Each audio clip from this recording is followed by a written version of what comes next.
All right, let's talk a little bit about rolling motion, and the idea behind rolling motion is this. We're going to take a wheel and we're going to send it rolling on down the road. It's going to be spinning around and it's also going to be moving in that direction. And that speed is the velocity of the center of mass. Now let's see if we can figure out the relationship between the two. Okay, so when the wheel rolls along and it goes one full circumference, how far has it gone in terms of linear distance? Namely, if I mark the tire here with a spot, then I go until that spot comes back down to the bottom of the tire. How far have we gone? Well, it's just the circumference of the wheel, right? And the circumference of the wheel is just 2 pi r. Right? Here's the radius, r. So that's if we go one full circle, one full rotation. Okay? But let's say we don't go one full rotation. Let's say we go some smaller amount.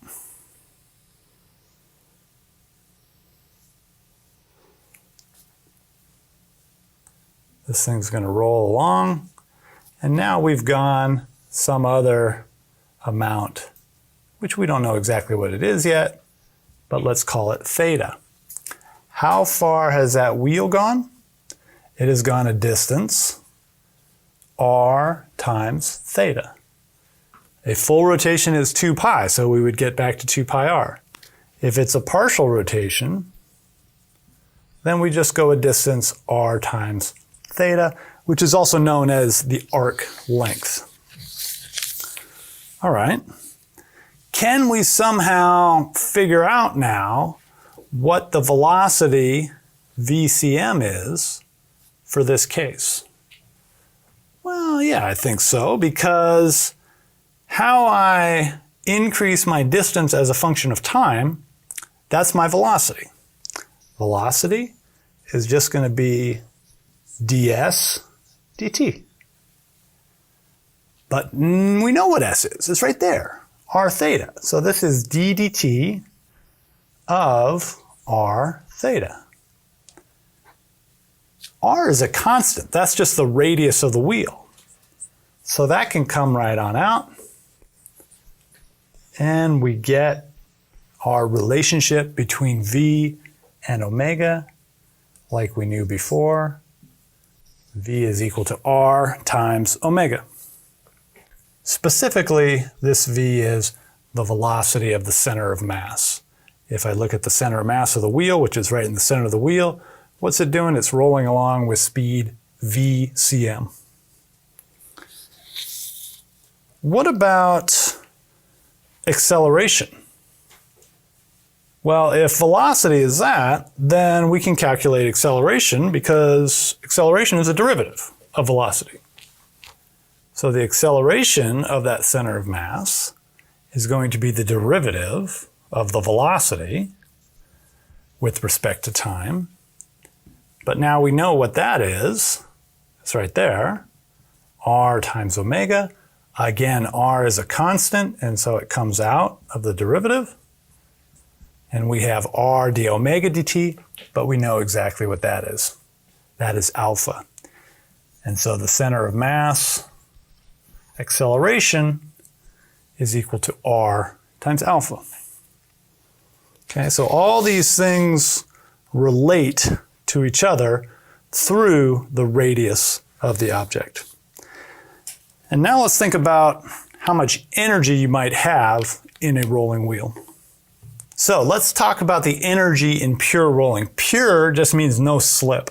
Okay, the wheel isn't sliding relative to the ground. It's always sticking to the ground. Okay, so here's our object. There's a wheel that's rolling along, and it has some velocity, center of mass, as it goes. What is the energy in this thing? Well, the energy is going to consist of two things. It's the kinetic energy of that center of mass moving plus the rotational energy of the object rotating on its axis. We know what this is. This is 1/2 mv squared. What about this guy? That guy is 1/2 I omega squared, where this rotational angular speed is omega. But if you are pure rolling, there is a relationship between the two. Namely, if the wheel has radius r, then we know that omega is VCM over r. And now we have a bunch of terms that are the same. 1/2 is the same in both of them. VCM squared is the same in both of them. And so we can write down the total energy now as the following. 1/2 times the quantity, m plus I over r squared, all of that times VCM squared. This is the total energy in an object rolling along. If it's not rolling, then you drop out this last term. There's no relevant moment of inertia, and so you just get back to 1/2 mv squared. But if the object is rolling along, then there's energy not only in the translational kinetic energy, but in the rotational kinetic energy. And so wheels that are rolling along at VCM have more energy in them than a box sliding along at VCM. This energy in the wheel is bigger than the energy in the box sliding. And this should make sense to you. Why should it make sense? Because pretend you started moving along with the wheel, right? You saw this wheel rolling along and you were in a car driving next to it. To you, it doesn't look like it's moving anywhere, but it's certainly rotating, right? And so it looks like a stationary wheel that is rotating. Anytime you have things that are moving relative to you, they have kinetic energy in them. It doesn't matter if those things in the wheel are rotating in a circle, they still have some speed relative to you. Whereas if you drive along next to the box and you look at it, the box looks stationary. It has zero kinetic energy because nothing is moving relative to you. Okay? So that's a nice way to think about this and realize that there has to be more energy in the wheel than in the box if they're the same mass and VCM is the same in both those cases.